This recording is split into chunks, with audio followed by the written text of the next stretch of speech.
Ce mois-ci, c'est aux hommes que Terra Nostra donne la parole. Entrepreneurs, fondateurs, artisans, salariés, ils nous font découvrir leur parcours. Bonne écoute. Bonjour Fabien. Bonjour Maya. Fabien, vous êtes un ancien sportif. Est-ce que vous pourriez nous parler un petit peu de votre parcours et de ce que vous faites aujourd'hui, s'il vous plaît ?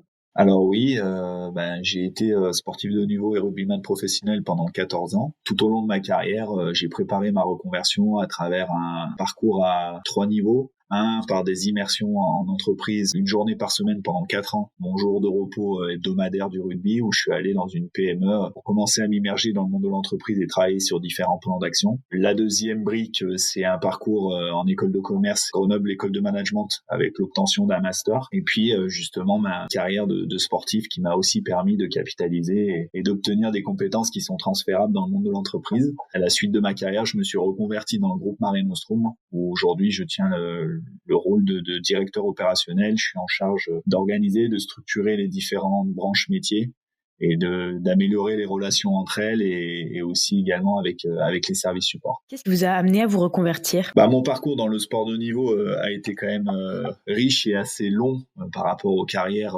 actuelles. Tout simplement parce que à un moment donné, mon corps avait un petit peu du mal à supporter l'enchaînement de la compétition, des entraînements, et que il était temps pour moi de passer à autre chose. Je voulais pas faire comme on peut entendre souvent la saison de trop. Et m'étant construit un parcours en parallèle pour justement favoriser la reconversion, quand j'ai obtenu mon diplôme en 2016, je me suis rapidement projeté sur la recherche d'un nouveau challenge. Vous vous souvenez comment est-ce que ça a débuté, ce double parcours justement ? Qu'est-ce qui a été l'élément déclencheur de cette période ? Tout au long de ma carrière, j'ai toujours réalisé des choses à côté, donc mes études forcément, avec l'obtention d'ADUT. Et puis avant que je puisse reprendre mon master, en fait, j'avais envie d'aller découvrir le monde de l'entreprise parce que me former pour me former, j'y voyais pas trop de sens. J'étais dans la projection de continuer mes études, et ça me posait pas de souci de m'investir, d'y prendre de l'énergie aussi parce que j'avais aussi ma vie de famille à côté, étant père de 2 enfants. Et il fallait que je puisse sentir à quoi bon, entre guillemets. Et ça a toujours été un moteur pour moi et aussi de m'évader un petit peu du monde du rugby pro, où on est quand même dans une bulle et ça me permettait de rencontrer des nouvelles personnes et de découvrir un petit peu autre chose. D'accord, donc une préférence en fait pour la formation sur le terrain. Oui, il fallait qu'il y ait une connexion. En fait, je suis quelqu'un qui apprend de manière aussi un peu empirique. Il fallait que je puisse découvrir le monde de l'entreprise avant de me remettre dans un schéma de formation pour que justement j'y voie du sens à mon apprentissage. J'imagine que comme ça s'est fait de manière continue en fait sur plusieurs années, il n'y a pas eu vraiment de grands changements au niveau de votre entourage ni de votre contexte personnel. Là, vous parliez du fait de mener en double une vie de père de famille. Comment est-ce que tout ça s'est conjugué ? Ça a été quand même pas compliqué, mais c'était une réelle organisation au quotidien. Il a fallu aussi gérer la dépense énergétique parce que le sport de haut niveau, c'est très énergivore. Le rôle de papa, la vie de famille, les études, le fait que mon jour de repos, au lieu de le passer à se reposer, j'étais dans l'entreprise de 8h à 18h. Voilà, en termes de rythme, c'est vrai que j'ai pas vu de changement par rapport à ma nouvelle vie et mon ancienne vie, parce que j'avais quand même un rythme qui était intense quand j'étais sportif. Après, c'est quand même une phase, la reconversion, qui est compliquée à vivre parce que notamment quand on vient du sport où on vit des émotions, on vit de notre passion. C'est quand même un changement qui est brutal. D'ailleurs, pourquoi ne pas avoir choisi de vous reconvertir, mais de rester dans le milieu du sport, par exemple ? Plusieurs raisons. La première, j'avais aussi besoin de couper. Personnellement, j'avais besoin de relever un challenge dans un domaine que je connaissais pas, où je partais de zéro. Par rapport au parcours que j'avais fait de formation, ça me paraissait aussi important d'aller découvrir de nouveaux secteurs d'activité, un autre environnement, et de pouvoir valider tout le parcours que j'avais fait en immersion d'entreprise pour vraiment aller jusqu'au bout de la démarche. Vous parlez du fait que le métier de rugbyman, c'était quand même quelque chose qui procurait beaucoup d'émotions. Est-ce que justement de ce côté-là, émotions et sensations, la marche n'a pas été trop haute de passer du terrain au travail dans un bureau ? Pour être très honnête, si.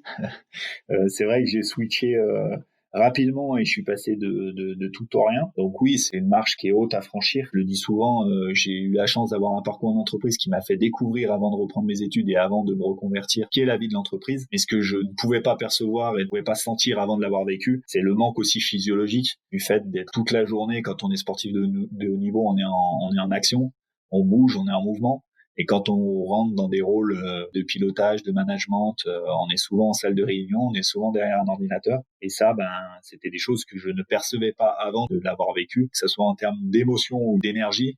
Il y a un vrai changement. Et est-ce que de ce fait, il y a des choses au niveau de cette transition que aujourd'hui, avec le recul et l'expérience que vous avez, vous feriez autrement ou vous conseilleriez à quelqu'un qui suit le même parcours de faire autrement? Non, moi j'essaye de pas vivre avec des regrets, donc je ferai pas autrement. Après, je pense réellement qu'il y a des choses à mettre en place pour accompagner les sportifs de haut niveau dans leur reconversion. Donc il y a pas mal de gens qui travaillent sur le sujet et qui le font bien, qui mettent en place des formations, qui mettent en place un accompagnement. Et je pense qu'il y a encore pas mal de choses à faire, notamment pour arriver à se projeter dans le quotidien, pour arriver à anticiper ce que j'ai vécu, pour justement avoir une bonne vision des choses et pouvoir faire des choix pertinents. Très clairement, aujourd'hui, comme je le disais, il y a des formations qui existent, qui sont aménagées. Il y a des clubs qui sont dans ces dynamiques. Quand je prends l'exemple du rugby, des fédérations dans les sports individuels qui sont dans ces dynamiques. Il y a des structures qui sont spécialisées dans l'accompagnement des sportifs de haut niveau à la reconversion. Et à mon sens, il faut continuer d'aller là-dedans. Peut-être y rajouter une dominante un peu concrète des métiers que l'on envisage de faire. Je m'explique. Moi, j'entends beaucoup de sportifs qui me disent